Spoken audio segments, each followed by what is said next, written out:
Días a todos. Este es un nuevo episodio de Vida Cultural. En el día de hoy tenemos dos invitados muy conocidos por ustedes por programas anteriores. La dinámica de hoy va a ser una dinámica muy chévere, muy interesante. Como en el episodio anterior a ustedes les quedó gustando mucho el manual de escritura de Andrés Hoyos, nos estuvieron pidiendo que siguiéramos explicando, introduciendo su libro. En este caso, tendremos dos invitados especiales. Y ellos son la primera, una persona muy inteligente, muy interesante, que la vez pasada a ustedes les pareció muy buena y entendieron bien toda la explicación que ella tuvo. Ella se llama Mayra Fernanda Martínez.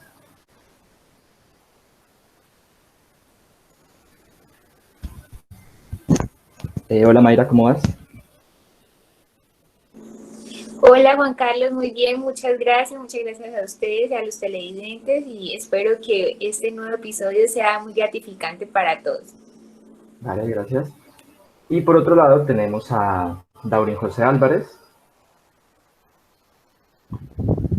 Hola Juan Carlos, ¿cómo está? Saludos a los televidentes. Muchas gracias por la invitación. Muy bien. Vale, muchas gracias. Entonces, muchachos, no sé si ya les explicaron en la producción, la dinámica va a ser la siguiente. Nosotros les enviamos a ustedes con invitación al programa unas reglas, ¿sí? Y la idea es que ustedes les expliquen a la gente, a los oyentes, qué tiene el contenido de esas reglas y la idea es que quede claro. Voy a empezar yo con la regla número 14, que es una regla muy interesante, para que ustedes miren cómo es la dinámica. ¿Les parece? Ok. Sí. Me podrían avisar cuando se vea.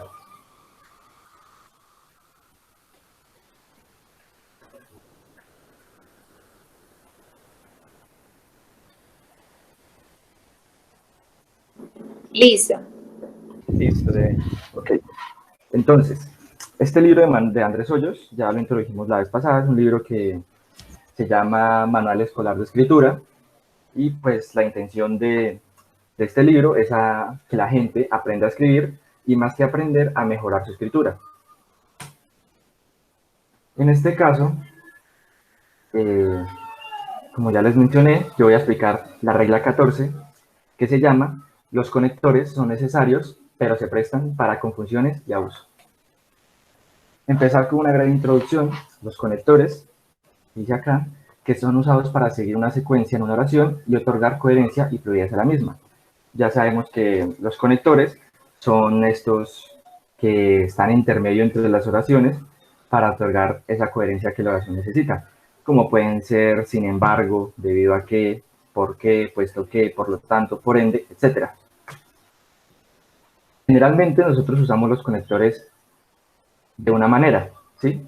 Pero nos equivocamos porque no entendemos que los conectores se tienen que usar específicamente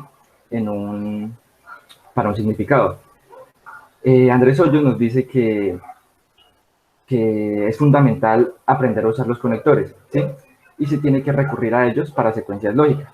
Para estos hay una especie de conectores que son a causa de, debido a, por qué, puesto que, por lo tanto, entre otros. Asimismo, nos dice que hay conectores para espacio y cantidad, que vendrían siendo encima, enfrente, al lado y además. Y a su vez también existen los conectores de tiempo, que serían actualmente, mientras tanto, tras de y entonces. Teniendo en cuenta esto, nosotros normalmente no miramos en qué momento se tiene que usar cada conector y usualmente lo usamos erróneamente. Un buen uso para un conector sería: no me gusta comer camarones asados, sin embargo, como mucha carne. Este conector está mal usado y está en buen uso. El mal uso sería: no me gusta comer camarones asados, en cambio, como mucha carne. Como vemos, el conector cambia según las características de la oración, que ya sean de secuencias lógicas, de espacio y cantidad o de tiempo. Otro error que cometemos con los conectores es que tienen que tener coherencia y, como dice acá, tienen que tener lógica. Entonces muchas veces usamos como el ejemplo que está acá: llegué tarde pero me iba demorando. Es algo que es un poco incoherente, entonces por ende el conector está en mal uso. Y Andrés Hoyos nos dice que los conectores a veces abusamos de ellos y que hay que estar muy pendiente de usar los conectores necesarios y así no abusar de ellos. Seguimos con Mayra. Así es, Juan Carlos, y es que hay algo que yo quiero resaltar de esta regla de la que acaba de explicar, y es la coherencia, y precisamente el autor nos acaba de hablar también en la regla 15, que es la siguiente respecto a lo mismo, que todos los textos deben tener una unidad que se integre completamente dentro de la escritura. Para Hoyos, la unidad interna de la escritura consiste en dos elementos: que haya coherencia por parte de las oraciones que siguen, que dependa una forma de la otra oración, y que haya un flujo adecuado de la información que se logra para que los lectores no logren percibir algunos vacíos ni ninguna redundancia en ningún tipo de discurso. El énfasis debe recaer sobre el primero y el último elemento en cada oración. Entonces, por ejemplo, él nos mostraba, les voy a compartir este ejemplo, no sé si ustedes lo alcanzan a ver bien. ¿Sí? Sí, señora. Sí, se logra cargar. Bueno, entonces acá en ese ejemplo, Hoyos nos muestra dos palabras que él resalta al finalizar la oración. Entonces dice: ha sido una victoria mundial de la poesía, y miren que lo ponen en cursiva, en un siglo en que los vencedores son siempre los que pegan más fuerte, los que sacan más votos, los que meten más goles, los hombres más ricos y las mujeres más bellas. Es alentadora la conmoción que ha causado en el mundo entero la muerte, que no había hecho nada más que cantarle al amor.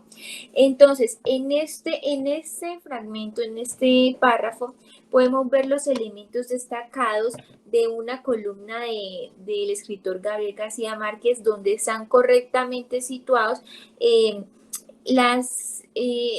énfasis que el autor hace recalcar dentro de la regla 14, que es entonces poesía y amor. ¿Para qué?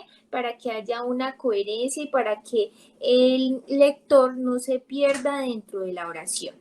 Las oraciones, entonces, dentro de esta, que es un claro ejemplo, deben formar un todo, que todo ello se una para que el lector no encuentre ningún tipo de vacíos. De esto se trata la regla 14.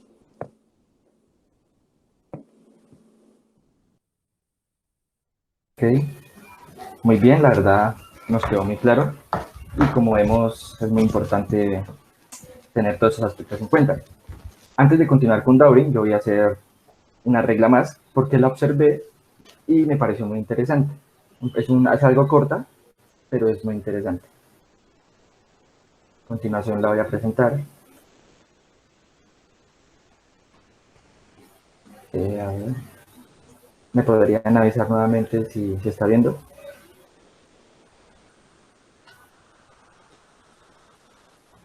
Sí, efectivamente sí se ve. Ok, entonces tenemos la regla 16. La regla 16, que tiene como nombre, aprende a separar los párrafos. Sabemos que un párrafo es un conjunto de oraciones secuenciales que abarcan un mismo tema.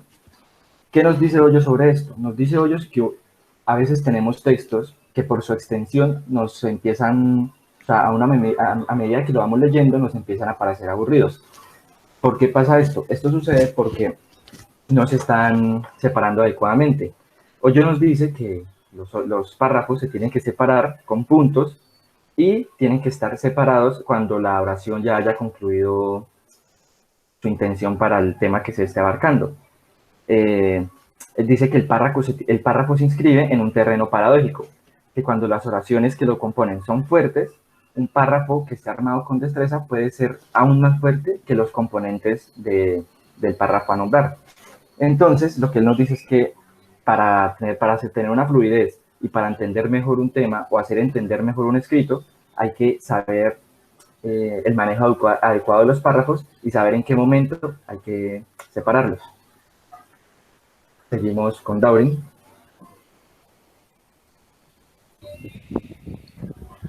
Muchísimas gracias. Listo. Pues vamos a hablar sobre la regla 17 y la 18. Listo. Y la regla 17 habla sobre un párrafo y el deber que ellos pueden vivir aislados. El autor nos indica la definición de un párrafo y nos dice que es una serie de oraciones sucesivas separadas por puntos seguidos o punto aparte. El autor nos da características de un párrafo.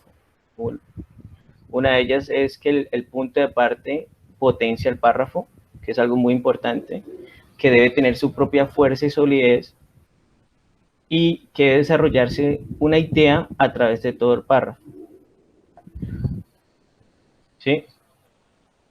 Y la conclusión puede ser que de la regla 17 es que un párrafo debe estar compuesto por un conjunto de oraciones que debe estar separados por un punto aparte o puntos seguidos para poder tener fuerza y solidez. Y el párrafo puede centrarse alrededor de una anécdota o un fragmento inquietantes. Y este debe estar compuesto por una idea principal que debe ir teniendo sentido, un desarrollo muy claro. Esa sería la regla 17. Ya miraremos la regla 18, que habla de suprimir usted mismo lo superfluo, que es prácticamente suprimir lo que no es importante. El autor habla que los escritos siempre hacen alusión de manera filosófica, lo cual el autor nos dice que estos primeros párrafos pueden ser eliminados por completo, ya que esto no cuenta datos importantes de la verdadera idea, ¿sí? Entonces hay párrafos que uno en sí puede deshacerse, omitirlos, ya que no cuentan información clara. Hay un ejemplo que les quiero mostrar. Me avisan si pueden ver la diapositiva.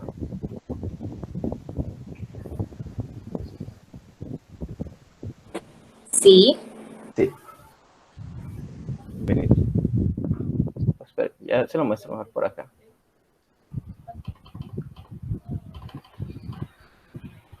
¿Qué es este? No sé si la pueden ver. Sí, se alcanza a observar.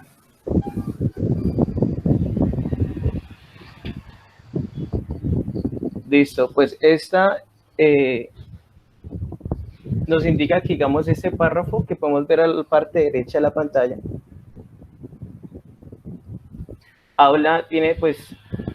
tiene un componente que habla sobre la Habana y la descripción hacia ella, pero en sí eso se puede omitir porque la parte importante es la parte de abajo que habla sobre el conflicto de Colombia.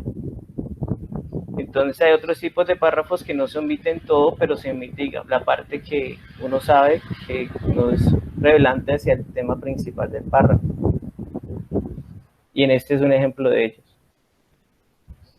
Y pues la conclusión de la regla 18 es que un párrafo u oraciones que un texto debería borrarse y un escritor debe aprender a hacer ellos y eliminar lo que se debe eliminar. Es decir, un escritor debería tener la capacidad de borrar la información que no es necesaria y quedarse con la idea principal de cada párrafo. ¿Listo? Ok, David, muy interesante. Muchas gracias por tu aporte. Nos podría ayudar. Gracias. Ok, entonces, este fue el episodio de hoy. Espero les haya gustado. Ya saben que el manual de escritura de Hoyos lo pueden conseguir en la mayoría de librerías del país. Es un libro muy interesante y que esperamos que, depende del apoyo que le den a esta nueva serie, podamos seguir informándolos.